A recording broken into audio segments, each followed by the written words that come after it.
Hello everyone and welcome back to another video.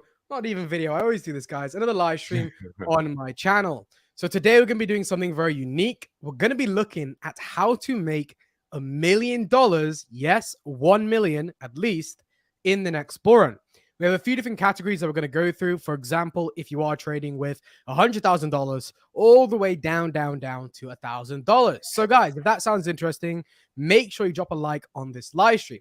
So without further ado, we're going to get straight into this. We'll address some of the comments down below, and then we'll get straight into the topic of this live stream. So I'm joined here by SSM Crypto, as you guys know. Always make sure to check out his channel too. Hello, SSM. Yeah, what's up, Seth? I'm glad to be here today. No worries. I can see here, Steve, he loves this topic. Looking forward to another live chat. No worries, Johnny G. Appreciate having you in here. Looking forward to the show. Always Crypto Archie. We will be starting soon. What are the best projects you should buy now that are at cheap prices relatively? We'll talk about that in a moment. I'll make a note of all these talking points, and towards the end of this discussion that we're going to go on to or embark on, we will bring up some of these questions down below. Graphing has retraced. Great time to enter position. Well, that's an answer to your question, Em. Thoughts on Bull? Okay, so let's get into this topic.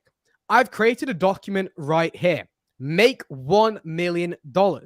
I'm talking about for the next bull run. I'm not talking about next week or next month, guys. So we're looking towards the end of 2024, maybe potentially the start of 2025, around that era to make you guys $1 million.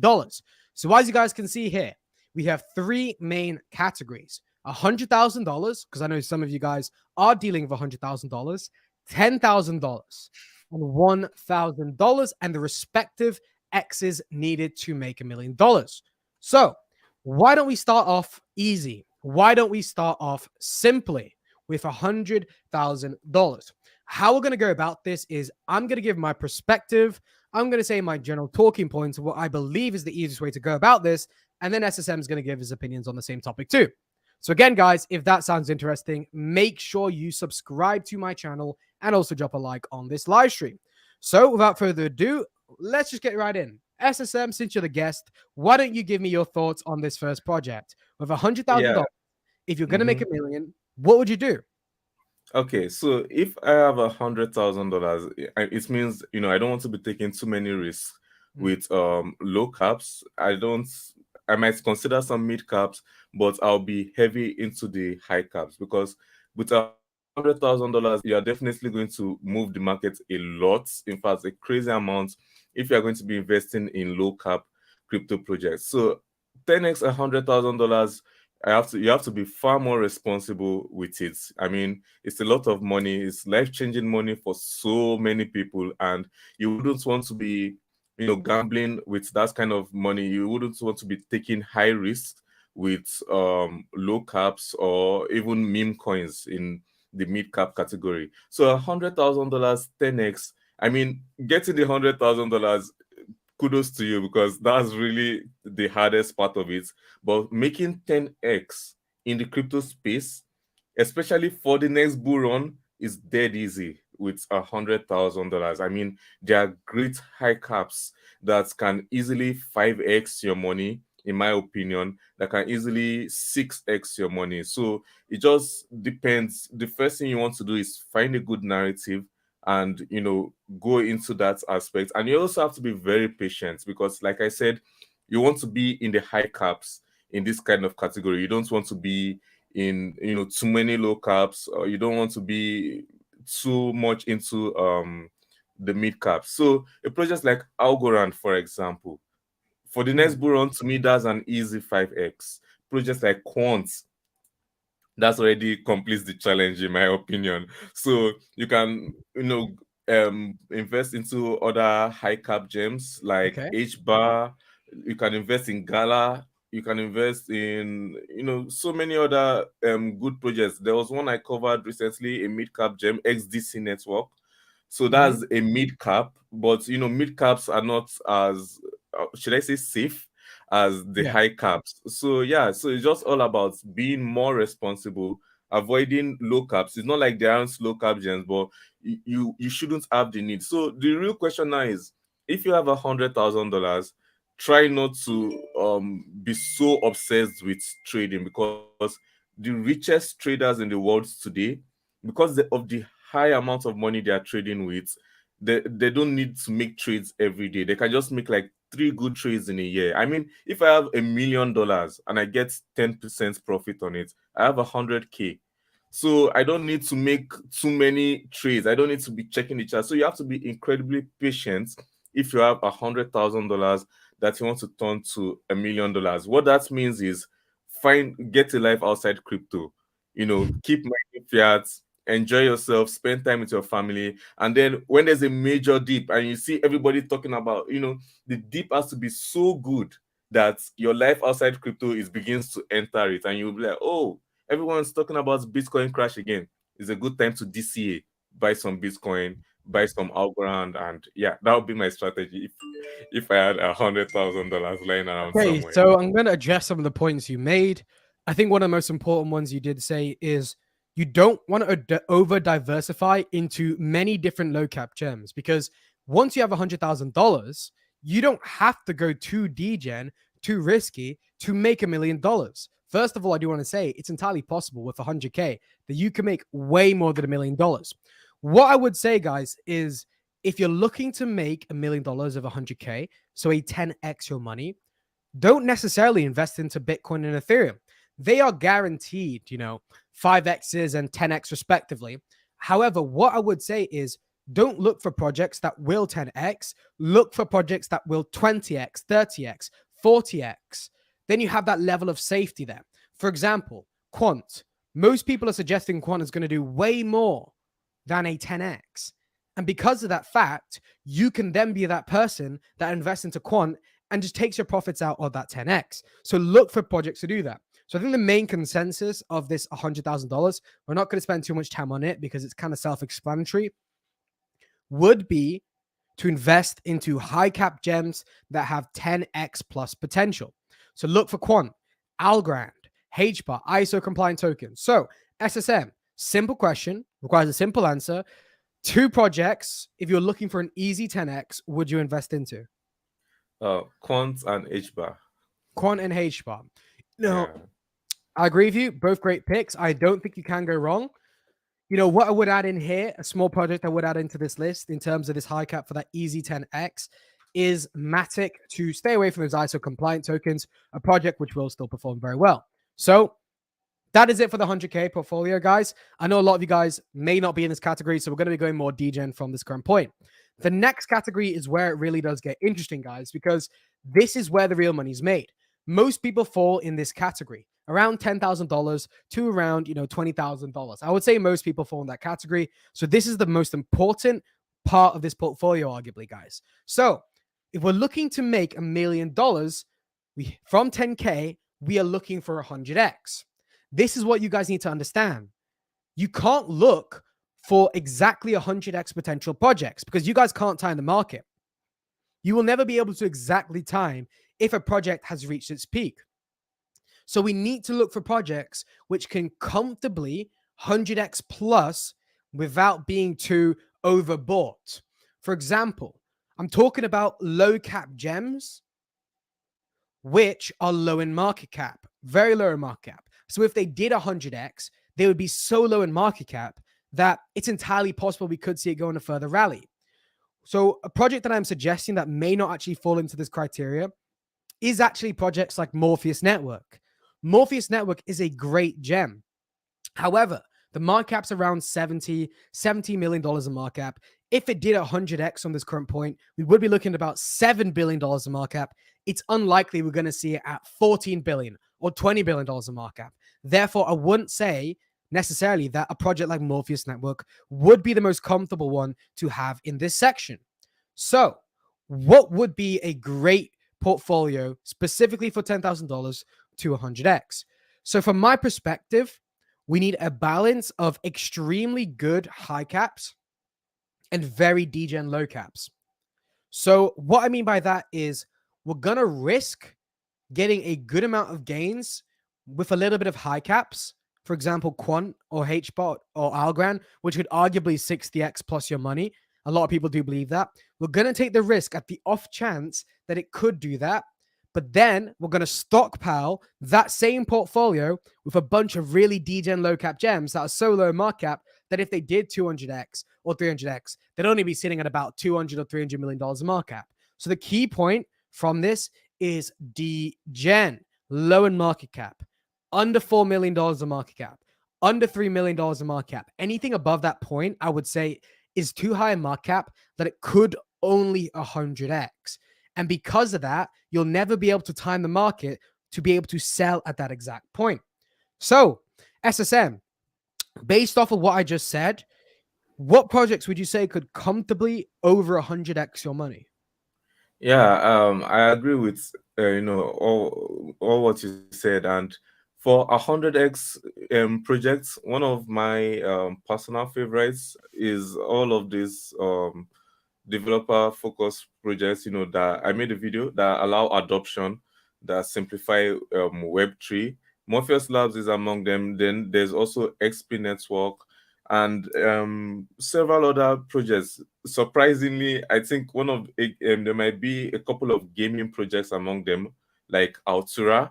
I really like what Altura is doing. I like the moves they are making, and I like the focus on creators. I mean, they don't just exist by themselves. They exist to help other gaming projects and other creators within the space. And I like the way they use NFTs. So yeah, those are some projects I'll look into. Altura, because people are not just going to give up on gaming. Like, many people believe gaming is going to be one of the biggest use case for the blockchain and crypto. Then there's XP Network. I really like what they are doing with NFTs and adding more utility to it.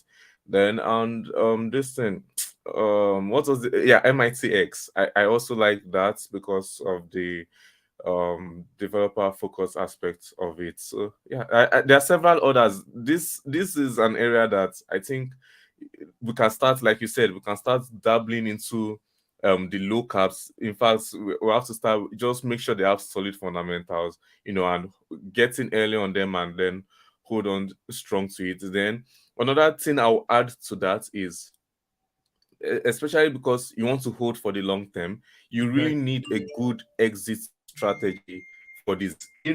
I have a different approach. I've said this before. I like to DCA out, because I notice a lot of people are not able to hold for a very long time, because it's an emotional state. Even if they get in at 1 million and they see the projects go to 20 million and they are happy, like, hey, I've got to 20x, and then the project retraces to 10 million.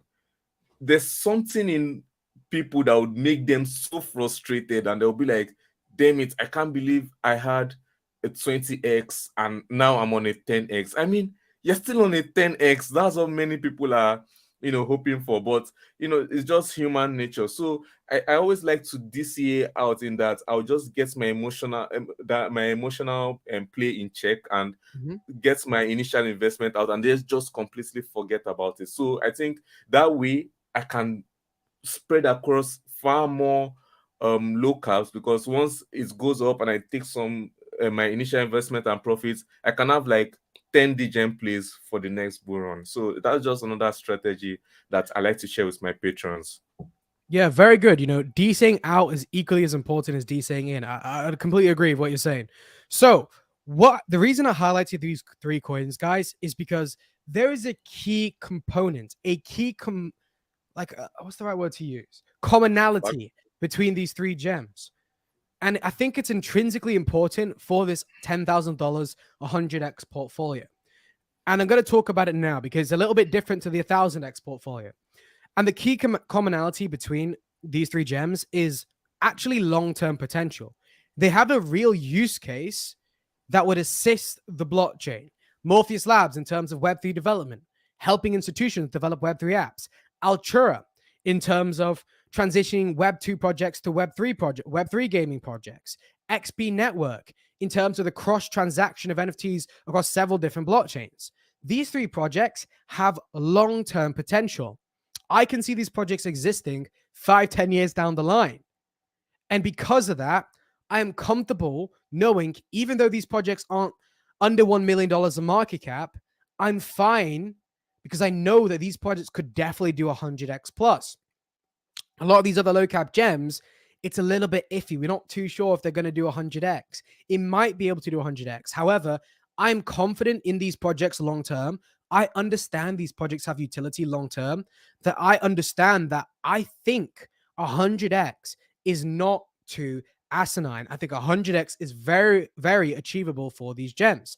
So in terms of 100x, these three are great projects. And again, I'm stressing that point of 100xing comfortably, not 100x and then it starts to decline from that current point. Then it starts to retrace from that current point. It needs to be able to 100x and you still have room for growth from that point.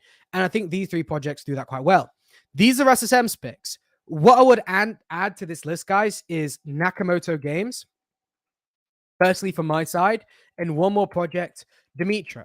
I personally think that with these added projects here, we could definitely see 100x quite comfortably. I think it's not too asinine to suggest that would be the case. So these projects, in terms of that 100x, if you were going to diversify $10,000, I would say this project.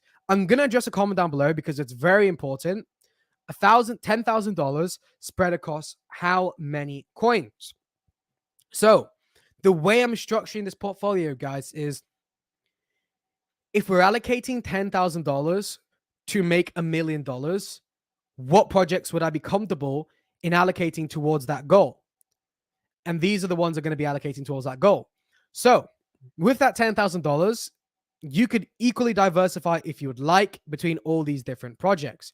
Equally diversify. However, what I would suggest is don't diversify into 10 different projects, because I could probably put 10 projects on this list. The reason we have less is because you don't want to over diversify.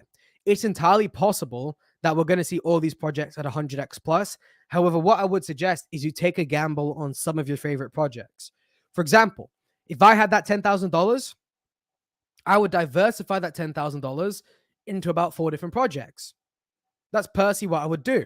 $2,500 into each of these projects, holding them for that 100x plus. So $2,500 in Altura, $2,500 in XP Network, $2,500 in Nakamoto Games, and $2,500 in Dimitra. I look for that 100x. I set out that good exit strategy, like I said, talked about before, and that is when I would end up taking profit. So that's what I would say regarding that comment down below. Do you have any 100x coins in your portfolio? Last bull run? If yes, which one? So we can touch upon this a little bit later. What we're going to do now is go on to the DGen list, and then we're going to wrap it up. And if you guys have any questions down below, we'll answer them and such. But guys, I do want to stress one point for this category right here. And again, it's quite prevalent across all these different categories, except for the last one, is you're not looking for gems that are predicted to do 100x. You're not looking for gems that are predicted to do a 10x. That is why I don't have Ethereum in this list. A lot of people believe that Ethereum is going to do a 10x. However, if it's 10x at the heights, it's unlikely you're going to be able to time the market. As well, 10x is a trivial number. It could probably do a 9.6x. We don't know. Arguably, that is a 10x. So this is the point I'm stressing. Projects which would overperform the requirement of this category. That is why we have Quant, HBAR, Matic, any form of high cap gem. With this category, again, it's that same idea. You're not looking for projects that are going to 100x. You're looking for projects that are going to 120x, 150x, 200x, because again, you won't be able to time the market to sell at that exact 100x your money. So I believe these projects have long-term potential, and in the long term, we're definitely going to see them above 100x their current points. So moving on to the DGen plays, and a lot of you guys are excited for this list. So what I am going to say in regards to this category, I probably have about 50 different gems we can put in this category, right? But for the purposes of this live stream, we're not going to send too many on this live stream because I am going to be covering it very, very soon on my Patreon and SM's Patreons too. But first, to become in this category, to be in this category, one of the main points is you have to be able to arguably 500x, 300x, maybe even 1,000x, and still be under $1 billion or be at around $1 billion in market cap. What I mean by that is we can't have projects like Gala in this list, because if Gala was to 1000x, it'd be sitting at so high in market cap that it's just unbelievable to even suggest this. So arguably what we're doing is we're playing on very low cap gems, around $1 million in market cap, with potential at the off chance that they could do 1000x. And one more thing I do want to stress, guys, is this 1000x category is actually, what I would say is, whether or not they're 1000x is another question in itself. The way I'm going about this 1000x portfolio, or this category, is if any gem was to get as close as possible to 1000x in the next bull run, because these are so low in market cap, these projects have the potential. A lot of these gems may only do a 400x or a 600x. However, if any gem was going to get as close to that 1000x, goal, it would be the gems on this list. So let's do a little back and forth, SSM. You give me one that you think will get as close as we can to that 1000x. I'll give one, and then we'll do that for about 2. So why don't you start us off? Oh, okay. 1000x, that's yeah, you don't want to, we can't go too high. It can't be more than $2 million. So Yeah, for 1000x, you'd want to look for, there has to be some utility, but you also need a great amount of hype as well. So that's something else to consider. very true. So hype plus utility. What should I pick for hype and utility? I need a moment. Not You need a moment? No gaming. worries. I'll address Yeah. that. While you think, I'll address what you just said, because it's very important. Yeah. Because it does need a balance, guys. Because if we're talking about microcap gems here, $1 million in market cap, they're going to need a degree of hype to be able to garner all the retail investment, but they also do need real world utility, because of a project which has no utility, it's very unlikely we're going to see it sitting at $800 million in market cap or $700 million in market cap. The project also needs to have utility to be able to battle with the projects at that level. So we do need a balance. So do you have one now, or do you want me to go first? You go first. You go first. Okay, so the first project I'm going to put on this list, and a lot of you guys may already know this project. It may seem like a no-brainer, right, for this list. And I'm going to give you guys 2 right now, and then we'll see SMs. So Okay. one of the projects I'm going to be giving, guys, is whether you want to accept this as a project or not, right, due to some of the problems with this project, I am going to be putting DEX Sports. And I know someone's going to be down below. Yeah, we knew you were going to do DEX Sports, Seth. You have a video on it saying it could 1000x, blah, blah, blah, blah, blah. But look, guys, just because of that fact, just because you're aware of the project, doesn't take away from its 1000x potential. The main problem with this project is the tokenomics. However, due to the fact it's so low in market cap, I think it's under $1 million in market cap, due to the fact that this project has the first mover advantage in the Web3 betting category, I see no reason why we couldn't at least see this project at $500 million in market cap. I see no reason why. It's a very bullish narrative, and I think DEX Sports can really take that category, really take that lead in this category. So DEX Sports would be the first one in this category, guys. Don't shy away from this project. So my second one as well, then we'll go into SMs, then we can keep going for a bit, would be 8Pay. So in terms of that 1000x, guys, 8Pay, one of the only crypto payment processors out there, I think has a lot of potential. It's sitting at about $1.3 million in market cap, I do believe, at least under $2 million in market cap. If this project was to do 1000x, it's only sitting at around $1 billion in market cap. Again, 8Pay has that first mover advantage, just like DEX Sports. The first mover advantage in the terms of being a crypto payment processor. It has that advantage, guys. And again, adoption and hype can be garnered with both these projects. So these are my first 2, SSM. I have another one I can, but we'll let you talk about your own, and then we'll talk about, one more that I'm going to give. Okay, so I think what I'm going to do is, I'm going to take a little bit of a different approach, because I have low caps that I believe that have the potential to reach $1 billion. So for me, I would take those as, something that is more than 100, but not exactly 1000. Maybe like 300, 500, 700 exits. So I'm going to go with that, because 1,000 specifically is a bit hard for me to come up with right now. So one of the first projects that I would say has that potential, even though is more of a 200x at this point, or close to a 200x, is a mask. In fact, is one of my favorites low cap gem because there's just so much positives with this project in terms of adoption, development, utility, and all of that. Yeah, I read in my mind like that's yeah, that's the second one. So you need to come up with something else. The second one will be check dots, and that one is has an even lower market cap than mass token. I like the project. I like the idea behind the projects, and it also aids adoption and institutions getting it. Then, I don't think Ojamu might necessarily reach 1 billion, but it will be close to one because I like their approach to adoption as well. Ojamu does this marketing data for helping institutions get over into the blockchain. So yeah, I think I'll pick mask and check dots for this list. Yeah, I think that's a great one. Mask has a lot of long-term potential. Checkdot has that first move advantage. And guys, let's have a look again. The commonalities between a lot of these projects, because it's not random. There is commonalities. Dexports, 8pay, Checkdot. They all have a first mover advantage. They're arguably the first in their respective fields to do such things. Dexports, Web3 betting, one of the first to do so, or if not the first one. You can bet right now for pretty much every single football league there is, basketball, even golf, boxing, MMA, even esports like CSGO and Dota. 8pay, they have that first mover advantage as a crypto payment processor.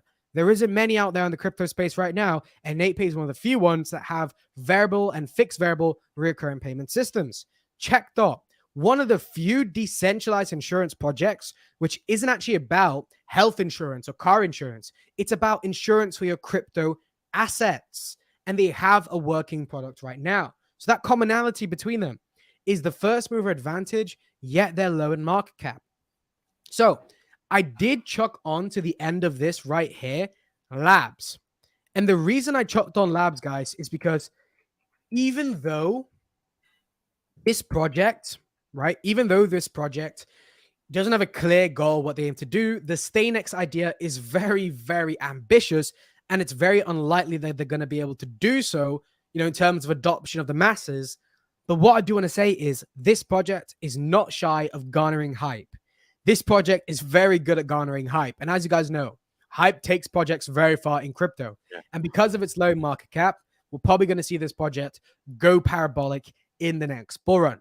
So even at 500x, right? At 500x with Labs Group, we'll put it at about $500 million in market cap. Not 5 million, sorry, but $1 billion in market cap. So I do believe that it's very obtainable for this project as well. I'm going to add on Labs Group to this list. So that is the ones I have on this list, guys, in terms of the 1000x. And again, as you guys know, when we say 1000x is projects which, if they were ever going to get as close to 1000x as possible, it's not that unlikely that one of these projects could be leading on that front. So let's suggest some of the comments down below. I'm sure we all have differing opinions, and some people are going to say X, Y, Z.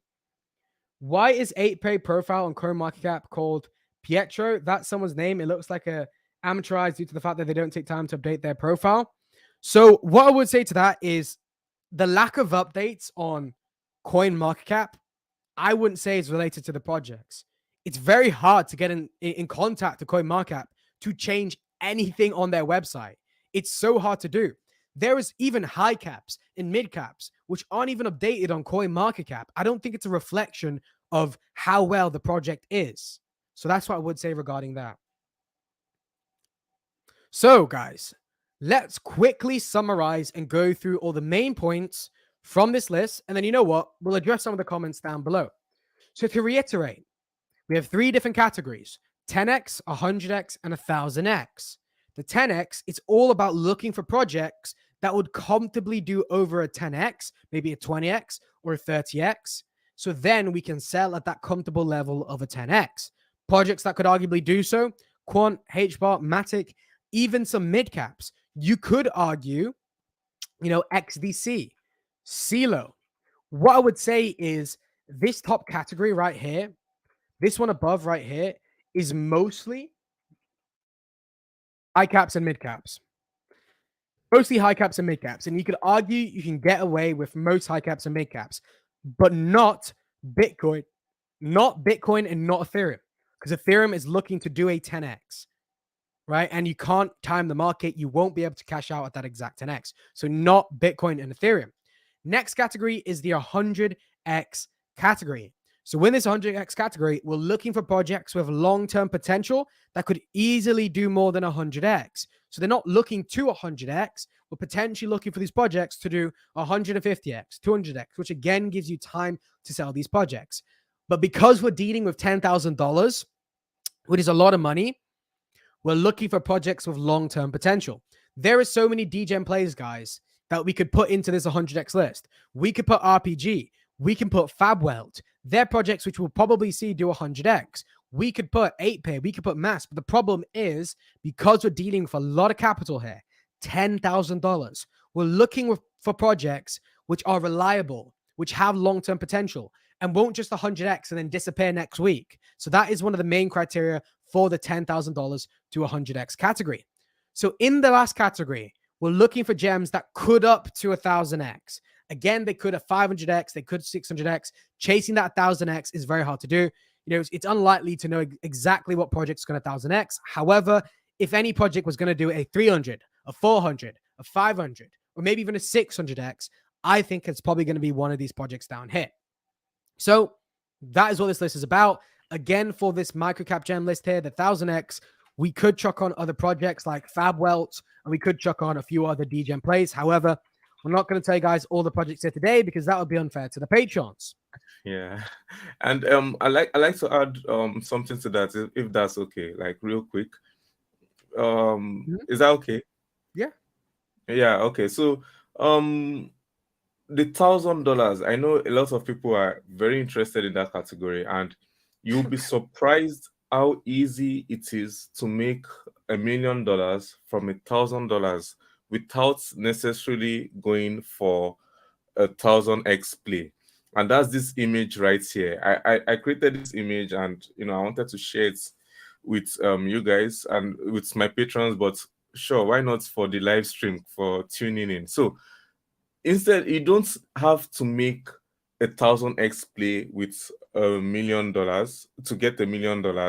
With $1,000, you only need to make 2x 10 times. I mean, it surprises me how it always blows people's mind whenever I tell them, like, you don't need 1,000x, you just need to make 10x 2 times, and then you have $1 million. And they're like, how is that possible? So this image here is just a straightforward representation of that.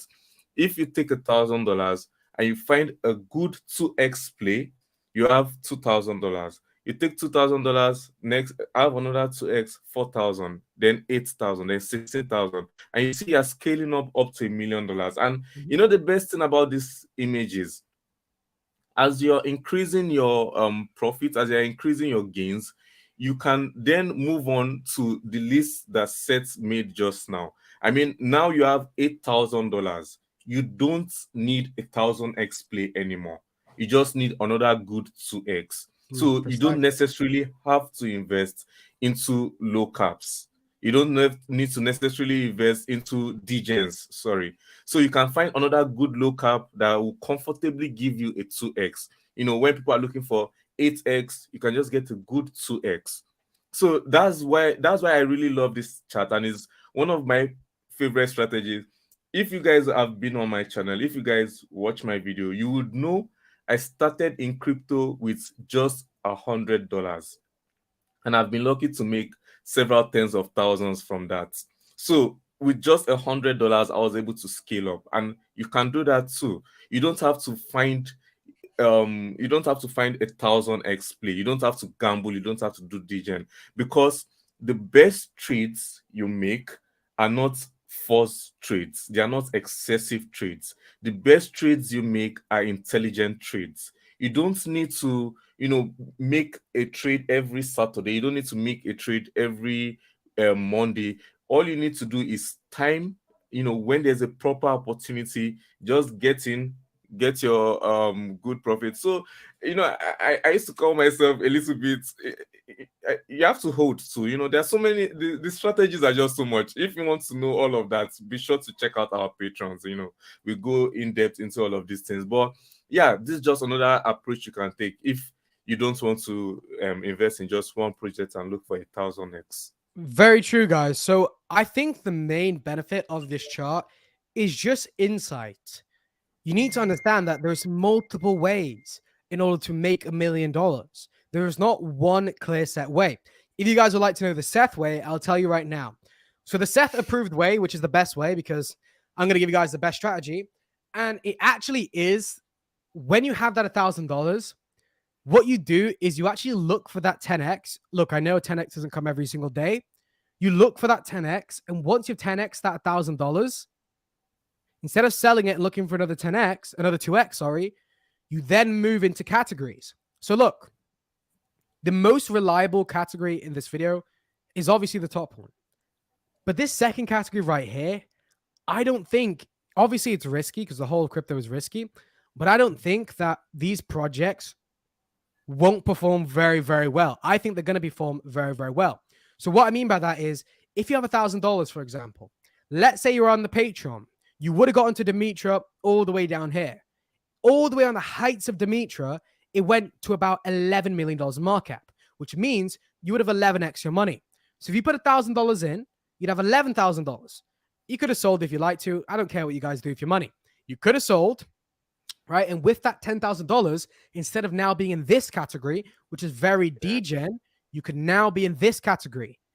And this category is very easy to do. I think there's plenty of gems that are going to 100x plus your money, guys. So this is the beauty of crypto. And the beauty of my strategy is you could 1,000x two times again, 2,000 times again. But the problem is you have to look for the best 2x gems. And if we're talking about the next bull run, right, you can't 2x your money at the heights of the next bull run and then have other projects to 2x. You're going to have to find projects now to 2x your money. But with my strategy, it's a little bit different. You look for that 10x, maybe even 5x. You make that 5x or 10x. And then once you've made that 10x, you're now in that next category. And when you're in this category, in my opinion, guys, it's easy to become a millionaire. With that $10,000, it's easy to become a millionaire. So that is just my thoughts, guys. Let's adjust some of the comments down below. The race is not for the quick. Alan. Alan, please. I'm hurt.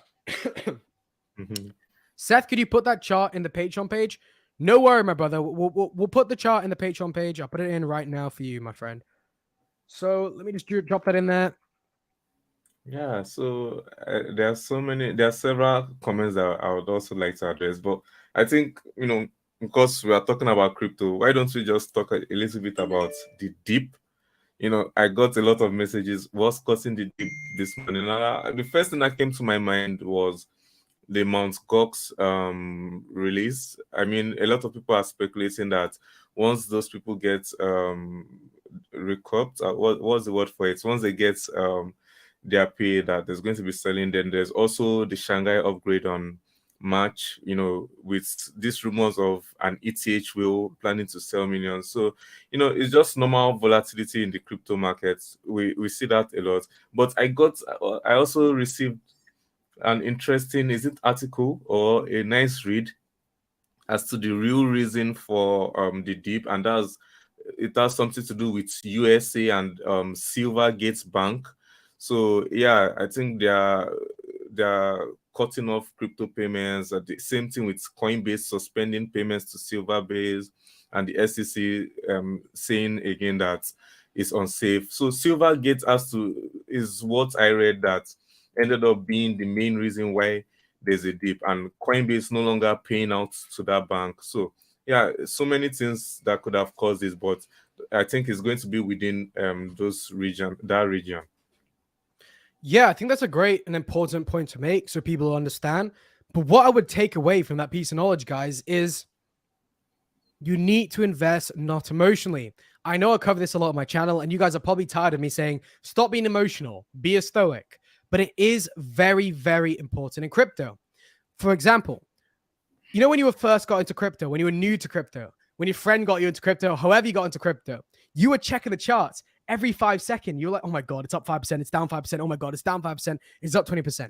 You invested entirely on your emotion. But once you alleviate that emotion, once you invest with a clear mind, for good chair and good posture to circulate the blood to the brain, and you can make good investment decisions, you can then understand that the long-term mindset will always outperform the short-term mindset.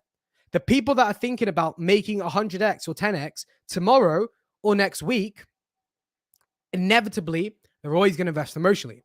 The people that understand the money is made in the next bull run, they're going to have the best portfolios, they're going to have a clear mind, and most likely they're going to have an increased chance of making money in crypto. So let's talk about what you guys need to do. Very, very simple. What you need to do right now is calculate how much money you're going to be allocating to crypto. I don't care if you need to sell your Xbox or sell your PlayStation or sell your other phone or sell all these silly little gadgets. You may have some pop vinyls or, I don't know, some headphones that you don't utilize. I don't care what it is. See how much capital you can now make. Once you have that capital, then you also need to calculate that is just based off your assets. Sell off any assets that you don't need. Right? Once you have that, now we have that in let's just keep it in S&P 500 for now. We don't want to keep it in our bank account. Keep it in the S&P 500. Doesn't matter though. Next, calculate how much of your salary, if you do work a normal job, are you going to be allocating to crypto? Is it 10%? Is it 20%? Is it 30%? Because with that, you can now actually utilize your salary as when to DCA. You can. So what I would do is invest that whole amount of capital that you've just gained based off of your assets or how much you have in your bank. You invest that whole amount and then actually use your salary as the DCA money. Use the percentage you're going to allocate from your salary as the DCA money. Okay, next, once you've established that, the percentage of your salary that are going to be allocated to crypto is going to be for DCAing, and then the assets or the amount of capital you have now from selling off your assets is what you're going to invest into now. The next thing you need to do is create the best portfolio. There's many ways to go about this. You can watch YouTube videos, watch my videos, watch my 10 high cap videos or SSM's videos on the best low cap gems. The easiest thing to do, in my opinion, would be to join the Patreon and get access to my portfolio because, again, my portfolio is the best in the crypto space. But look, have that portfolio, right? Decide what the gems are going to be. Don't allocate anything to any of the gems yet. Just decide what the projects are going to be. Don't invest into any of them yet. Decide, am I going to invest into Quant? Yes. Am I going to invest into CeeLo, Gala? Yes. Am I going to invest into Demetra? Yes. Understand the projects you're going to invest into. Now, with the amount of capital you now have, you need to understand diversification is key. How much are you going to be allocating to high caps? How much are you going to be allocating to mid caps? How much are you going to be allocating to low caps? Very, very, very important. So what I would do is most likely I put out a chart on my Patreon to help you guys understand this more clearly, but based on what capital bracket you're in, there's going to be different ways to diversify a portfolio. What I mean by that is someone who has $100,000 plus, most likely 80% of your portfolio, 90% is probably going to be in mid caps and above. 10% of your portfolio can be in low caps and you could still make some crazy gains because 10% for you is nothing. 10% of $100,000 is only $10,000.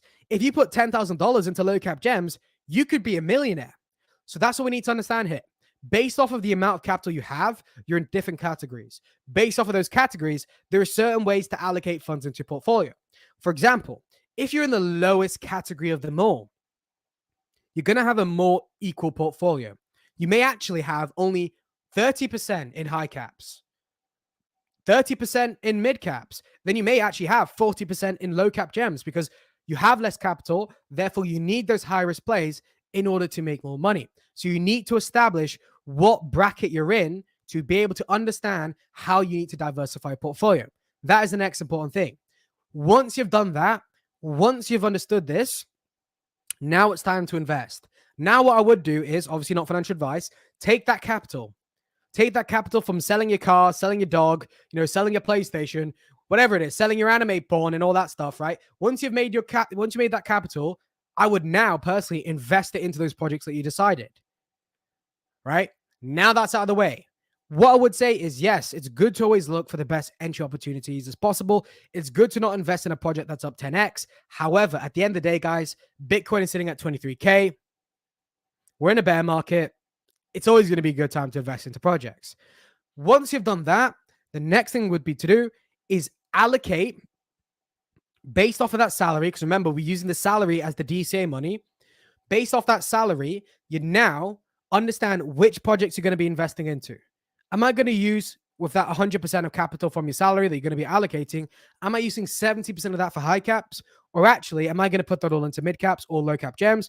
Or am I just going to invest into the projects with the best entry opportunities? You need to establish how you're going to do it. There's two ways to go about it.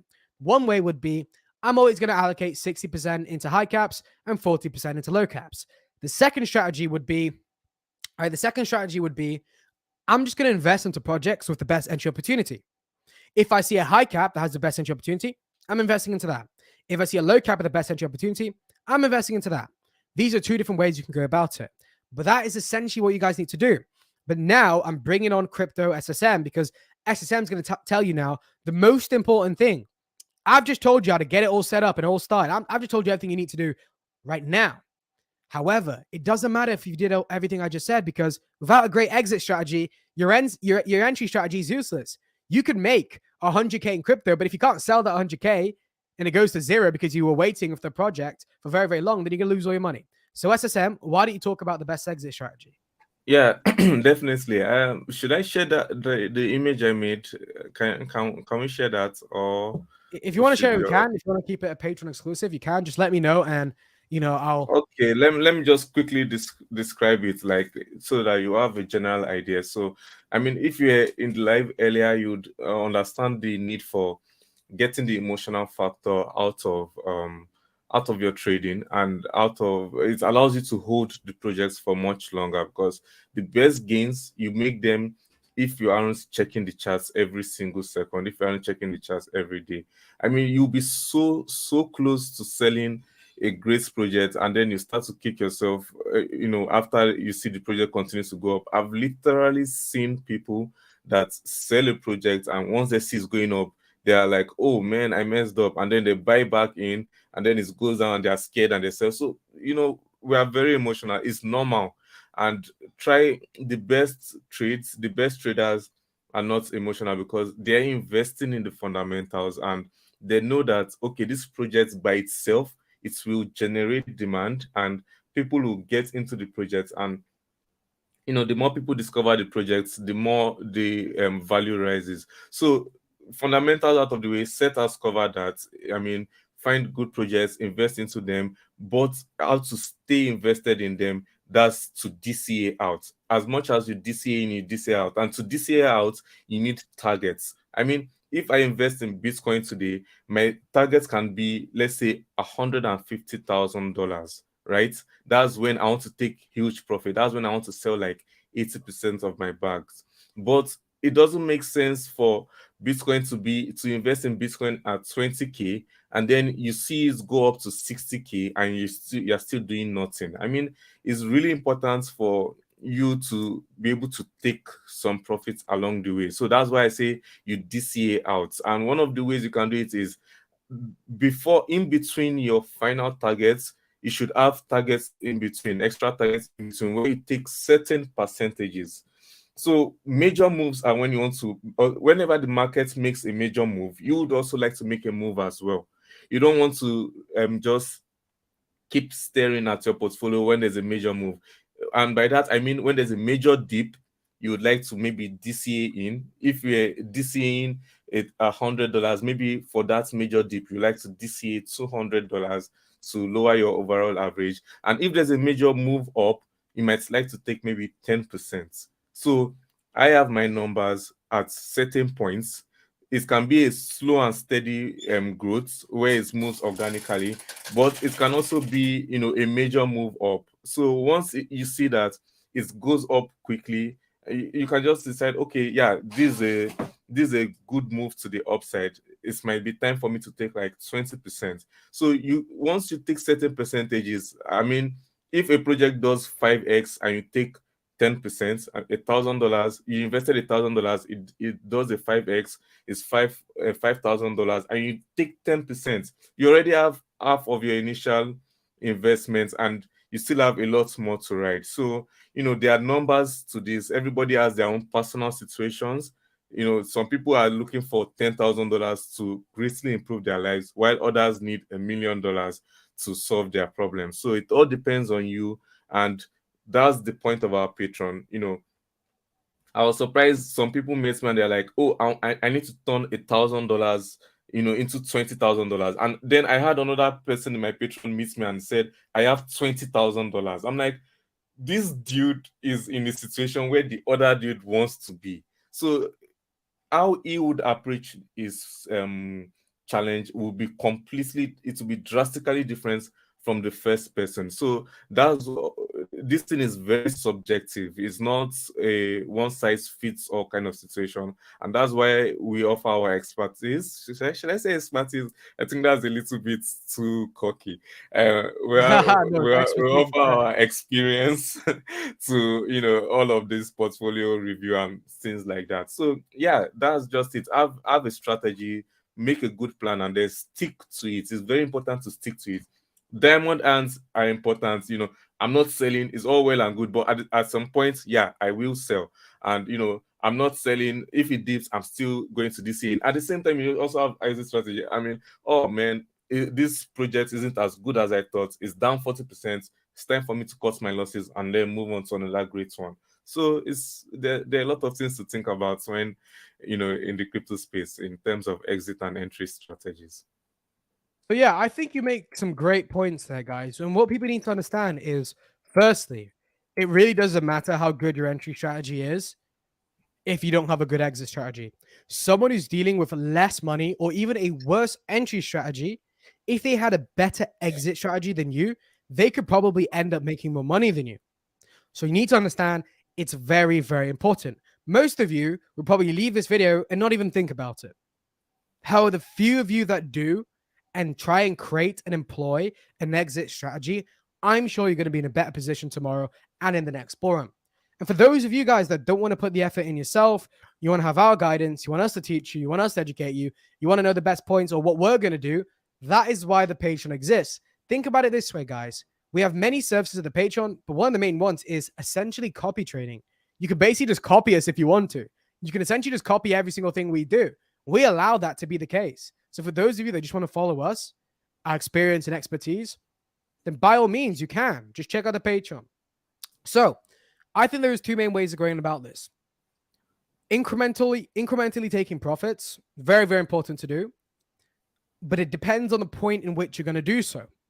I think a good measure to decide when you're going to take profits is based off of the level at which Bitcoin is, but also based off of, how do I say this? The potential of that specific category in the market. So what I mean by that is, even if Bitcoin is at 100K, right? And for example, Gala Games is sitting at about $8 billion in market cap, it's very unlikely we're going to see Gala at $20 billion in market cap. The potential of that industry, for example, Axie Infinity, was around $10, $11 billion market cap. So it's very unlikely we're going to see it absolutely smash past that level. We're most likely going to see it perform around the same as previously. However, each bull cycle performs better than the last. So typically we will see it perform much, much better. However, it's unlikely to see that gaming projects reach a maximum of around $10 billion in market cap. And then the next bull run, we're seeing them at like 60, 70, $80 billion market cap. It's ridiculous to even suggest that. So remember, guys, there's two ways to go about this. Points at which the markets can go, but also the levels at which Bitcoin is. And what I mean by that Bitcoin one is, if Bitcoin's at 100K and you haven't taken profits at all, there is something wrong with you, my friend. There really is, because you should have taken profits at that point. If Bitcoin's at 30K, 40K, okay, I understand. You don't need to take profits. All right, if Bitcoin's at 150K, you should probably have like 90% of your portfolio out of the market already, guys. If you don't, then I don't know. We'll see how well that performs for you, my friend. But I don't think that would be the best thing to do. If Bitcoin's sitting at about 60K to 69K, around all-time high, that's when you should really start to take profits.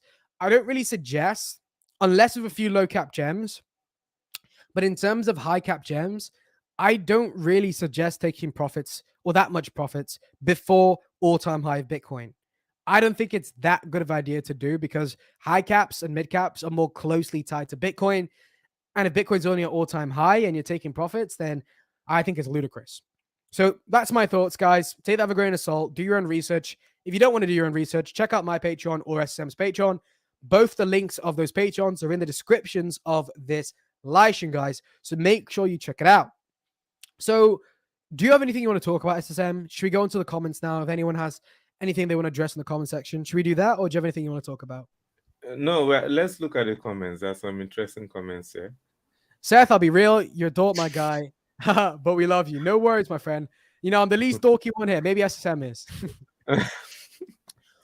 Let's have a look. So you're a millionaire, Seth. You know, I'm not going to answer this question straight up because it may change the perceptions you guys have of me. I'm here to help you. I've made, very good gains in bull runs. I'm very successful in what I do. You know, you can take that with a grain of salt. If you go into previous live streams, I've had this question before and I've answered the question. So if you want to find out the answer, go on to previous live stream, maybe the last one, I do believe. Someone said a certain amount, and I said whether or not I had above or below that. So go check that out if you'd like to know, my friend. So gaming is a dying trend, in my opinion.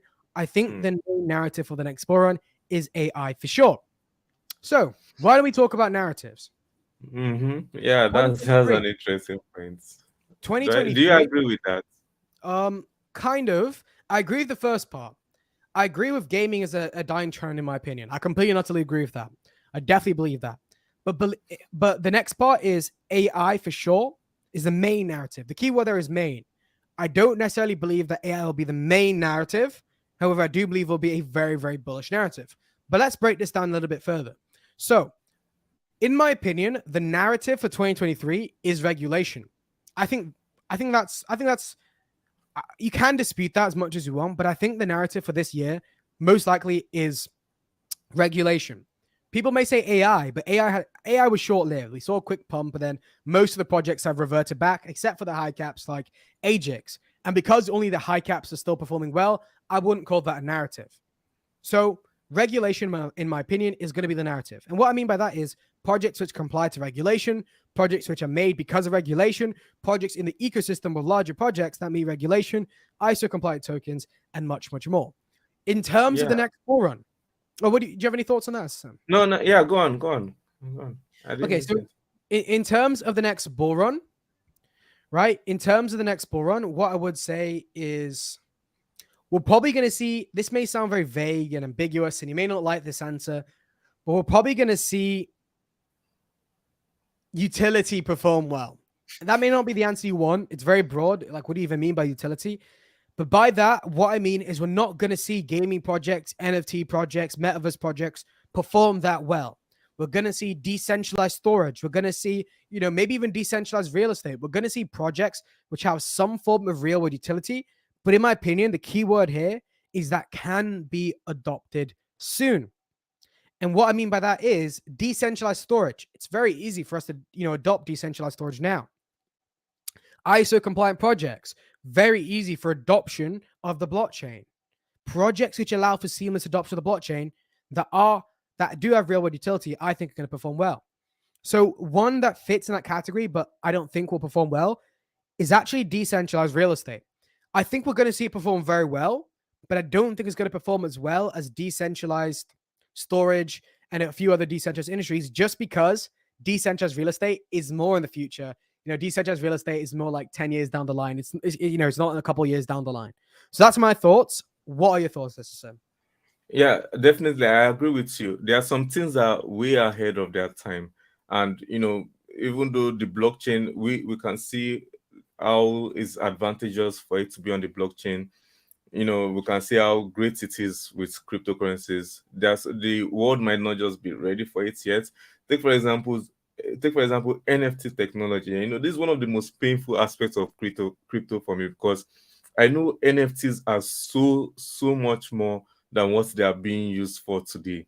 I mean, NFT has music, it has movies, it's not just pictures, but people use NFTs mainly for pictures. And then we've got AI, like there's this project I was talking about, artificial liquid intelligence. Imagine combining NFTs with AI, and then you've got virtual assistants from characters you create. It's like it's not just a programmed. Imagine ChatGPT, but using an avatar you created, using an NFT avatar you created. So there are so many projects like that. And what you said in terms of real estate, I think that also falls within that category, because more people are moving increasingly towards digitized assets. Take for example gold.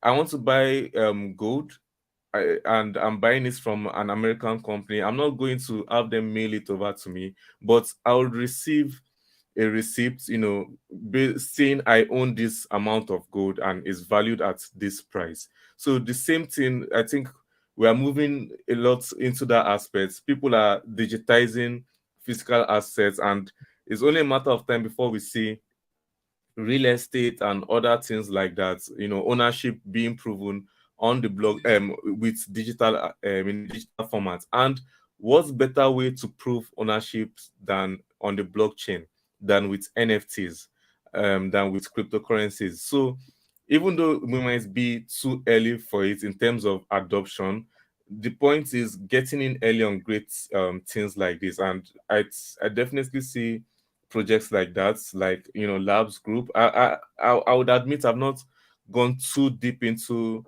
real estate crypto, but I find the concept very interesting because I like having access in a digital format. So yeah, that's definitely an interesting take.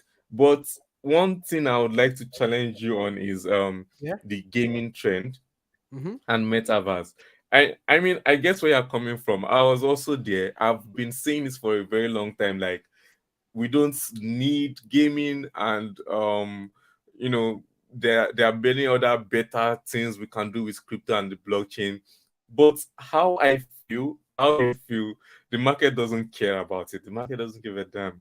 Is what people want. And we can't go against what people want. A majority of people, if majority of people are willing to invest in gaming projects, if majority of people are willing to be in metaverse projects, then gaming is going to be a narrative, whether we like it or not. Do you understand? So you can't just say you don't think gaming. That's because you're looking at it from the point of view of you don't see the need. I mean, there's projects like Call of Duty. Yeah, I know. But gaming, gaming is an area that a lot of people want to see on the blockchain, and we've got interesting things. Like Unity, for example.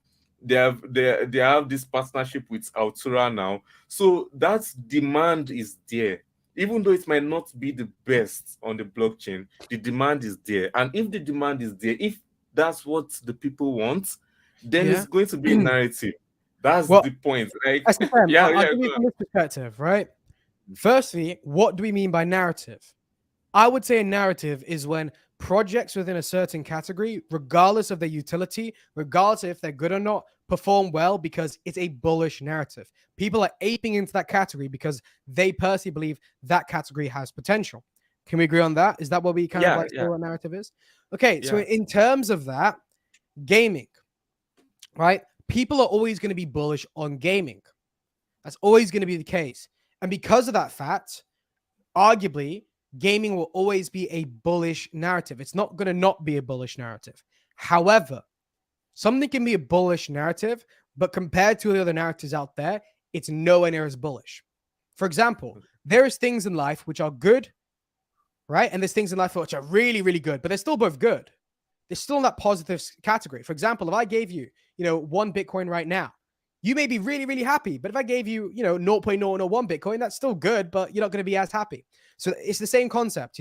It's a bullish narrative, but it's nowhere near as bullish as all the other narratives, in my opinion. So Okay. what I think is going to happen is we're definitely going to see a lot of people FOMO in to those high cap gaming projects, without a doubt. The people that come back into crypto, after a little break, I don't think they're going to be aping into all these low cap gems that are gaming projects. They're obviously going to ape into the high caps. High caps will always be high caps. Arguably Gala, Sandbox, people are always going to invest into those. However, in no way is it going to perform as good as they had performed previously. For example, we saw Gala Games skyrocket all the way up to $5 billion in market cap. Right? That's pretty good.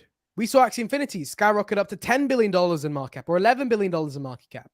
But in the next bull run, I don't think we can see that double. I don't think anyone's even suggesting that Axie Infinity could double in market cap. I don't see anyone saying Axie Infinity is going to $20 billion in market cap, right? An all-time high market cap. But there are people suggesting that certain high caps in certain categories are definitely going to, 2x in all-time high market cap. But I don't see the same really happening for these gaming projects. So okay, the father, I get your point. I get your point. That makes a lot of sense. Okay, so I think you're right then. So utility is going to be, a very important factor very now. bullish versus not. Yeah. So that makes bullish. sense. Decentralized social, AI, not social, decentralized storage, AI are going to be very bullish. However, gaming will still be bullish because it is going to still be a narrative, regardless of what the gaming projects is. People are going to invest into them because people are idiots. However, people are definitely going to, coincide or shift over towards these utility gems because the blockchain is starting to be perceived as more than just NFTs. It's starting to be perceived as more than just Bitcoin. You love to take that grind has. Projects going to start being not connected to Bitcoin anymore. That's definitely going to be the case. We're seeing a shift towards adoption. People are starting to realize crypto isn't just gaming projects. Crypto isn't just Bitcoin. People are starting to realize, like, you know what? Crypto actually has so much use case and potential.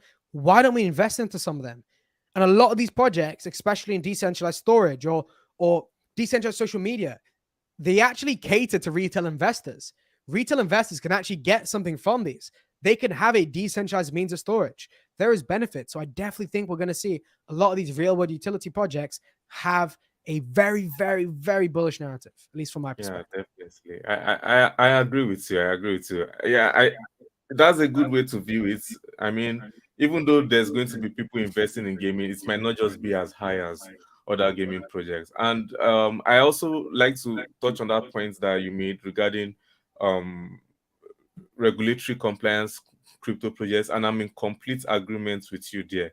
I think it's going to be a narrative on its own because many projects within the crypto space right now, the regulators are coming for it, banks are coming for it because they want to make way for CBDCs, and cryptocurrencies are kind of presenting an obstacle and a challenge to them. But if you think about it, they just want to convert shit coins. They are fiat. Fiat is the real shit coin. They just want to transform it. It's evolving into CBDCs. It can expire. It's not, you're not anonymous. They can track you and stuff like that. So they're trying to get a lot of cryptos out of the way. So projects that are regulatory compliance will do well, and it's one of the reasons why this project XDC that I was looking into is one of the reasons why I like it. Is why I like LCX. Is why I like Quant, HBAR, Algorand. So yeah, pay attention to projects like that. Give it extra points whenever you see that, oh, this project is regulatory compliant. They can't come for it. So yeah, it's definitely another point to look into. And I really like your take on gaming. Yes, it's true. Even though it's going to be something people like, it might not perform as well as it did in the last bull run. So that's something to think about, definitely. I think one thing you just sparked a very interesting thought in my mind. And the thought that you sparked was people need to stop seeing regulation per se as an entirely bad thing. When I see regulation, all I think of is adoption of the blockchain. Because, for example, ISO compliant tokens, that's actually going to be a good thing. We're going to see more institutions adopt the blockchain. And if more institutions adopt the blockchain, then the general populace will start to adopt the blockchain. And if the blockchain is adopted by more people, more money is going to be flowing into the market. And if more money is flowing into the market, then you guys, everyone in this live stream, you and me, since we're getting in early, we're going to be making a ton of money in the next bull run. Yeah, it's a good thing if you think about it. People need to stop just seeing regulation as a fear factor. Oh, no, you had a comment up here. So I will never put $1 into any gaming coins. I don't care about any games. There are too many to pick from, and you can't know which ones will succeed. So this is a great point, kind of. What I would add to that is you can definitely, without a doubt, pick some good gaming projects. It's not hard to see that, Gala Games is better than Axie Infinity, or Gala Games is better than some random little poo gaming project. It's very, very easy to see that. So it's clear that there is differentiations between the best and the worst gaming projects. And once you can understand that there is a good and a bad gaming project, there is certain criteria that a gaming project has to meet. This is what people don't understand. If we accept a gaming project, it's not just random. It's met the criteria that we have proposed for the gaming industry.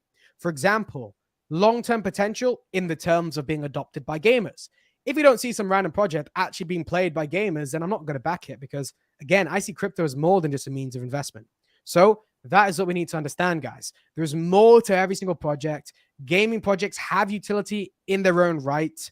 And you can't just say that gaming projects, too many to pick from, not going to invest into them. You could use that same argument with blockchains. How many blockchains are there?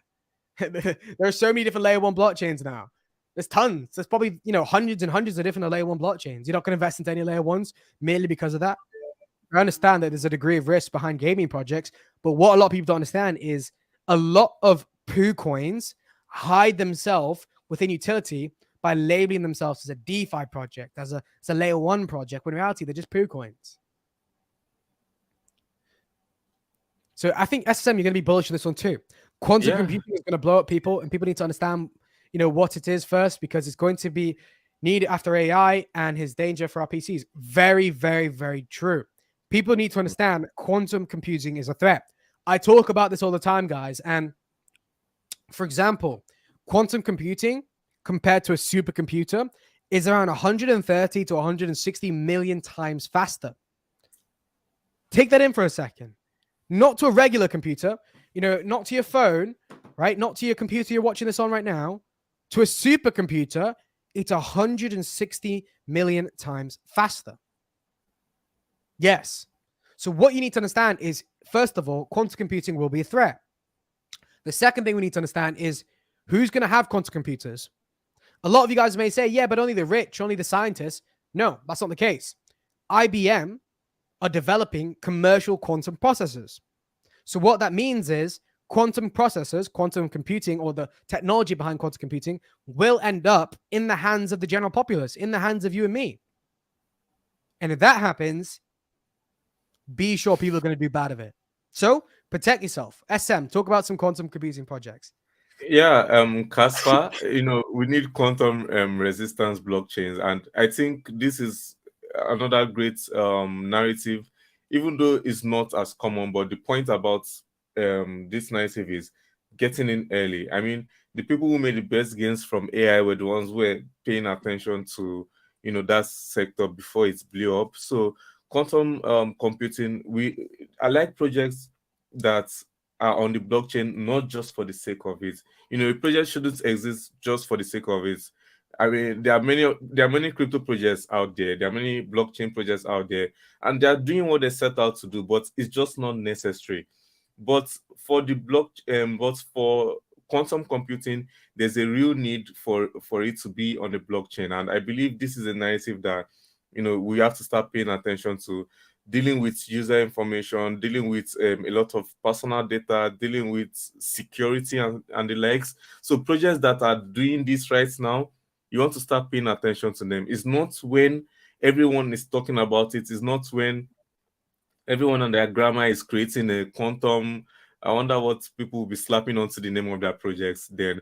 That's not when you want to be looking into projects like that. It's always good to get in early on projects like this, and seeing the need for it while it's early.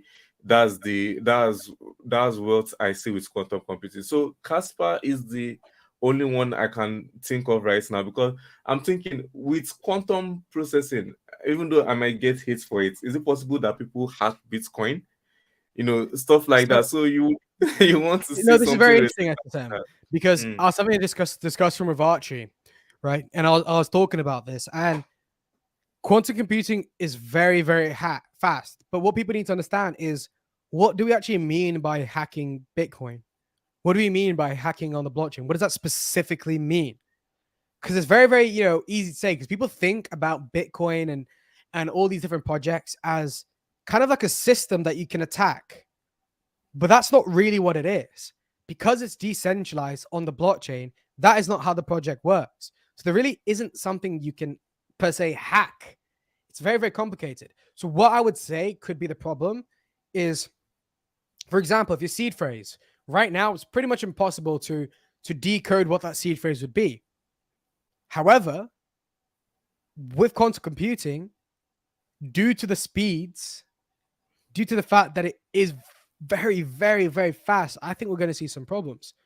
And for those of you that don't understand what it is, it's just, quantum computing. I know SM talks about this a lot in his live stream. I'll give you guys a simple analysis very quickly of what it is. So a computer works in binary, 0 and 1, your phone 0 and 1, switches, logic, 0 and 1, an on switch and an off switch, an on switch is 1 and an off switch is 0. That is binary. Imagine that is the language of your computer, let's just say. A quantum computing uses quantum mechanics. Works a little bit different. It's something called a qubit. That 0 and 1 is now processed together. And if the 0 and 1 is now processed together, you can understand the difference. Before they're apart, now they're together. Forms a qubit, and a qubit's very, very fast compared to the binary mechanisms of a computer. So it's very, very fast. Well, SSM, I'm going to tell you a few projects within the quantum computing realm that I'm particularly liking. So we technically do have Algorand, but let's keep that aside. It's a high cap. You said you have Casper. What I would add to that is we have Cellframe. Cellframe is a quantum resistant blockchain utilizing dual layer sharding, utilizing conditional transactions and a few other things. You also have XX Network, which is also a quantum computing blockchain. And you know what I like about XX Network? Well, I like them both, but what I like about Cellframe is VPN. They have a decentralized VPN, but it also is quantum resistant because it's built on the Cellframe blockchain. What I like about XX Network is they actually have something called the XX Messenger, which is basically a quantum resistant decentralized WhatsApp. So I think that could be adopted in the future. You can download it right now and utilize it. So I do love both those quantum resistant projects. I think they're both going to perform quite well. I highly recommend you check them out, SSM. Yeah, I will. Interesting. Thanks. I can see here a comment saying Cellframe is actually a pump and dump. Cellframe is probably being pumped and dumped, but I don't think the project is a pump and dump. The developers, they're taking a very long time to bring out the mainnet, and a lot of people are rushing them to do so. And what I would say is we're dealing with quantum computing here. It's very, very complex. People in crypto are so, what's the right word to use? Short-minded. They want it fast. They have ADHD, basically. They have ADHD. They want it so fast, right? They need to be patient. Patience is a virtue, guys. Long-term, we're going to see a project like Cellframe perform well. Short-term, due to the low liquidity, it's probably going to get pumped and dumped a few times. So be careful of that, guys. Okay. Interesting. So, I was checking the XS network. It's interesting. It's definitely one I'm adding to my list. SSM is like the professor in school when you want to laugh. Thanks. I'm glad I can make you smile. I don't like projects that tax you when you buy and sell. It's what I don't like about Cellframe. So that's understandable. Yeah. Most likely we could see changes to Cellframe once the mainnet comes out. Typically that's what we see. A lot of projects have a lot of problems when, for example, they're on the BNB chain or on Ethereum. Then once the mainnet is live, usually that clears up all the projects. However, they've been promising the mainnet for a very long time. You got to be patient. Just pick projects you guys like, whether it's Cellframe, whether it's XX Network. I don't really care, guys, because the narrative is so strong. Yeah, the projects are so little that any of them will make no difference. Any of them are going to perform well. Okay. I see this comment here, and we can talk about it. I think it's a great one. All you need is OP, Atom, LCX, Quant, Morpheus Network, Link, and RNDR if you have a decent size amount. And I think this is a great point because it plays into the idea that we were talking about before. The initial idea is this right here. Oh, this right here. Right. $10,000, I'd say, is a decent sized portfolio. To 100x, a lot of projects will 100x. And potentially you could see 100x of projects like LCX, projects like Morpheus Network. Potentially they could 100x. You know, if you have a pretty decent sized portfolio for that 100x, you know, not 100x or a 10x, Chainlink, Quant, Atom, they're gonna 100x quite easily. Not 100x, sorry, 10x quite easily, in my opinion. So you're kind of safe on that regard. So this list, yeah, except for this list, it's a nice list. Yeah, I recognize most of them, or when I say recognize, I mean looked into. I haven't really looked into optimism, even though I know it's a popular one that people really like. But I really like this person's list: Atom, LCS, Quant, Link, and RNDR. They are all good ones. Link though is a little bit of a disappointment because I really have, yeah, I really have had high expectations. I was bullish on Link for a very long time, but I don't know. I'm not sure whether they fixed their tokenomics, because the way Link works, once you get rewarded in Link, there's no reason to hold it, so you immediately sell it off, and then the team kept on, selling a lot of their tokens for marketing or whatever excuse they have. So yeah, I don't know about Link on that list. It's a good project, but they have issues with their tokenomics. Too much selling pressure. It's keeping the price down. very true. And if you have Quant, at the end of the day, you don't really need Chainlink. Yeah, exactly. So I see a question here. We're going to be wrapping up very, very soon, guys, by the way. We're probably only on for about another 5 minutes or so. Will GraphLink 100x? So obviously we can't be definite. I can't say this will 100x. You know, I can't see the future, even though I can. But what I would say is GraphLink Protocol, I definitely believe it's one of those projects with a lot of long-term potential. That 100x on this current point isn't so crazy. Again, 100x is still under a $500 million market cap. So it's entirely possible we could see that happen with GraphLink Protocol. Yeah, So I like the project. It's another project that aids adoption. I think they have their integrated development environment, so visual coding and all of that, helping people to deploy dApps faster on the blockchain. So projects that allow for more adoption, they tend to do very well. And the mainnet is now out for GraphLink Protocol. And now that the mainnet's out, we're going to see more projects adopt the project and help with scalability issues as well. So that's great to see. The legends say that if Dimitri don't pump it in 4 hours, the cow is going to leave the icon. So you know what, guys? I don't think it's that crazy. You know, Dimitri's a great project. Once more people, you know, are aware of the project, we are going to see it perform much better. Do you own LCX? What's your thoughts on the future? So I'm not going to say what projects are in my portfolio because you have to be a patron to check it out. But what I would say is LCX is a great project. Most likely we're going to see it perform well.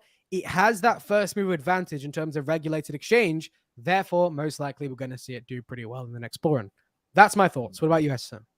Yeah, I like LCX, and just because a project is not going to be in my portfolio, just because I'm not holding a project, doesn't mean it won't do well. And there are many great projects that, some would even might do better than the ones in my portfolio. So there are many good projects. LCX is one of them. I like the fact that they have a lot of focus on that regulation that we're talking about. So yeah, LCX is a good project, and we talk about many good projects on our channels. So yeah, definitely. You know, that's very, very true, guys. And I can see a lot of debate in the chat about whether we need Link or not. But look, it doesn't matter what we think, guys. It matters what the institutions think. If the institutions want to adopt Link, they're going to adopt Link. If they want to adopt Quant, they're going to adopt Quant. However, both of them are great investments. Personally, I have a bias towards Quant, and I think there's a lot of use case for Quant. So yeah, Quant I'm going to go with. I bought Demetra on this dip. Great. Demetra, there's a great entry opportunity for it. You know, we're going to see it retrace probably a little bit more. And from that point, we're probably going to see it be very, very bullish. Great low cap gem. Has a lot of potential. We will see it perform well, in my opinion. So, guys, we are going to be wrapping it up here. You know, we've been on this live for a very long time now. And what I do want to say, guys, as always, make sure to check out the Patreon. The link's in the description of this live stream. And I'll also put it in the chat as well. SSM, do the same on your live stream. Bring everyone aware to the Patreon. Tell them how they need to go about that. But I'm going to drop my link in my chat right now.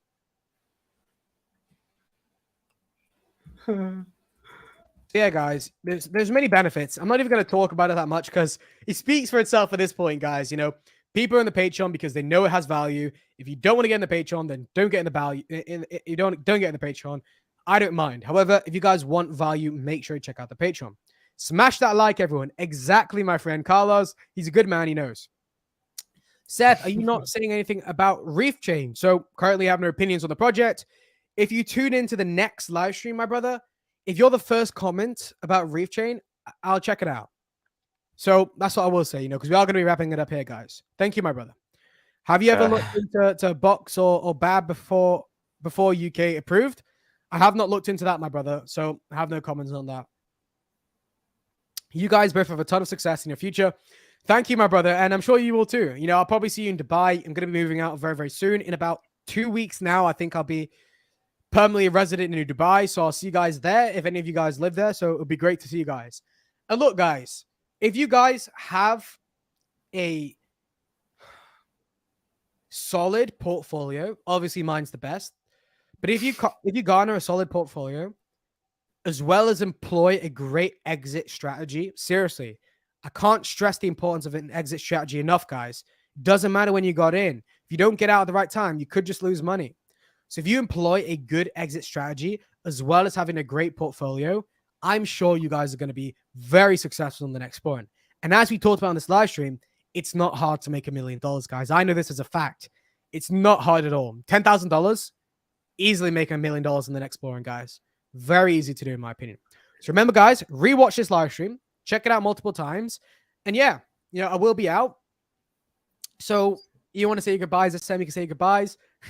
Yeah, thanks for joining us as always, guys. It's always a great pleasure having you guys, tuning in to listen to what we have to say. Thanks for giving us the time of your day, and I hope to see you next time. Stay safe and take care. Stay safe and take care. The SM Classic. It's a great line, guys. See you guys later. Goodbye, guys. I'll see you guys.